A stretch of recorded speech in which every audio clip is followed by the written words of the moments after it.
This is your weekly rundown of episode Revenant, Week 6, starting on November 12th.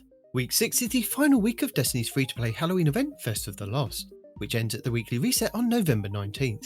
If you have yet to have jumped in, this spooky event sees Guardians collect and adorn festival masks to earn Eerie Engrams, candy, and loot. And if you want to be a wizard, Harry, then the Good Wizard, Bad Wizard ornament sets are still available at the Eververse store for 6,000 bright dust or 1,500 silver. There's also masks to collect, and you still have time to grab the brand new Arc Heavy Burst Shotgun, Arcane Embrace, or the previous festival weapons with updated perk pools: the Kinetic Precision Frame Auto Rifle Braytech Werewolf, the Arc Aggressive Frame Sniper Macabre, the Void Rapid Fire Frame Grenade Launcher A Cosmic, and the Solar Rapid Fire Frame Pulse Rifle Jurassic Green. And if you want more challenges, title and unique rewards, then the Fest of the Lost event card is still available. Also earnable is the Super Black Shader and Fest of the Lost Memento, which you can put into your crafted weapons to gain access to the All Black Shader Twilight Keepsake.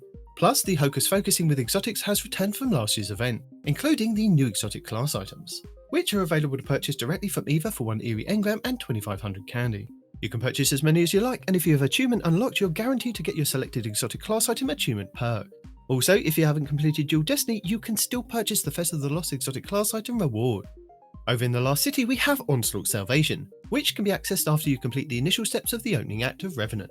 This new version of Onslaught brings with it new defences, 3 new mats, and new enemies to fight. You can select from Widow's Court, Eventide Ruins, and Kel's Grave, either normal or expert. Also, the original Onslaught has been updated to include some of the new additions. Located in the Vanguard playlist, the featured Onslaught map this week will be Moth Yards, with a Fallen War Priest kicking off the boss rotation.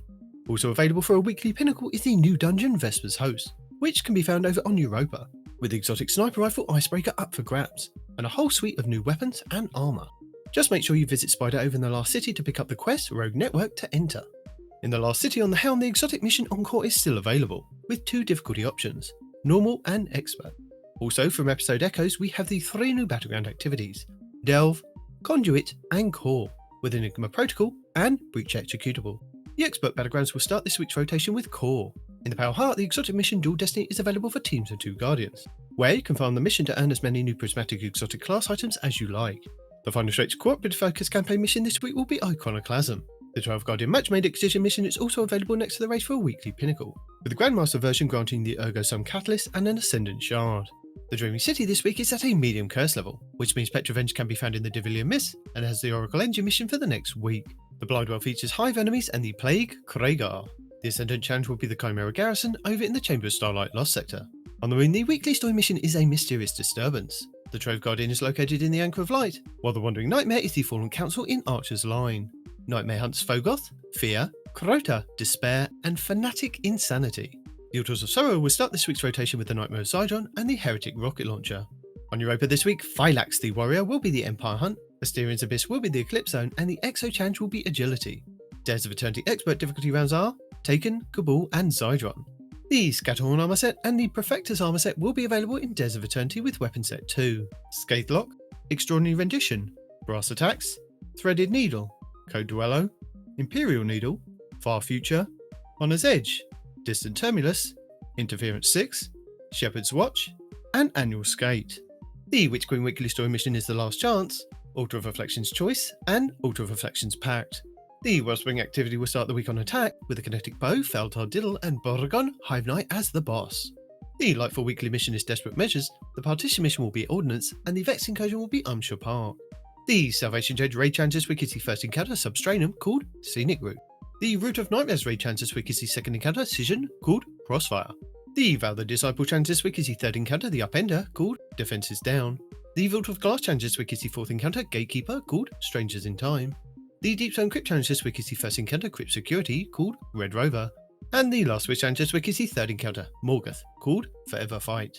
Featured Pinnacle Raid 1 will be Kingsfall over in the Legends tab, and featured Pinnacle Raid 2 will be the Garden of Salvation over on the Moon, with all challenges available for all encounters.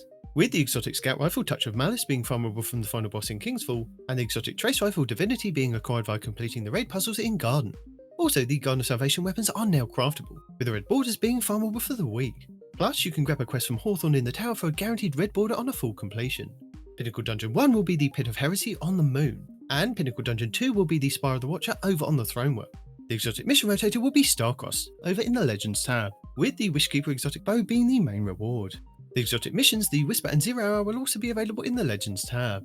This week's challenges are Legendary Herbalist, Booby Trapper, The Trials That Define Us, and Absolutely Stunning.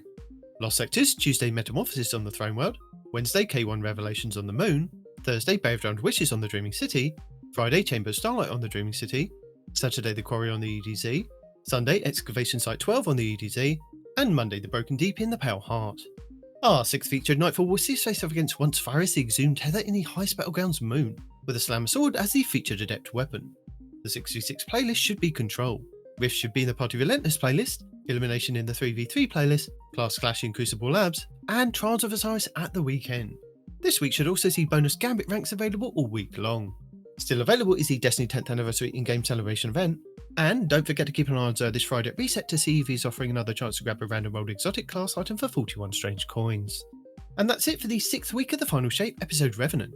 Thank you for watching, Allons-y.